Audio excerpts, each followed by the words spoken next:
লখিমপুৰৰ ৰাজ্যৰ আৰক্ষী বেটেলিয়ান নিৰুদ্দেশ হৈ আছে।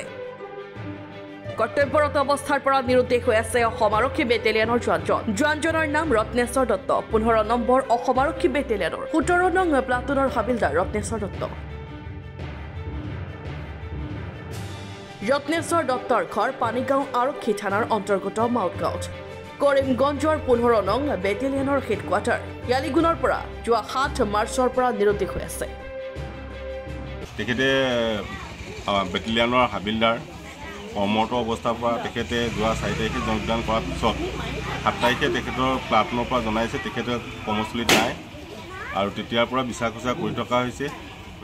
স্থানীয় তাৰ আমাৰ পানীগাঁও থানাতো জনোৱা হৈছে, লখিমপুৰ জিলা আৰক্ষী অধীক্ষকো জনোৱা হৈছে আৰু ইয়াৰ পৰা আকৌ পৰিবাৰ, তেখেতৰ ভায়েক, পৰিবাৰ আৰু জীয়েক তালৈ গৈ পেলাই তাতো বিচাৰ খোচা কৰি তাতো থানাত এজাহাৰ দিছে। এজাহাৰ দিয়াৰ পিছত আজি পৰ্যন্ত কিন্তু তেখেতৰ কোনো সুসূত্ৰ নোপোৱাটো আমি এই ৰাইজে, গাঁৱৰ ৰাইজে হওক, পৰিয়ালেই হওক, অতি আশ্চৰ্য প্ৰকাশ কৰিছোঁ।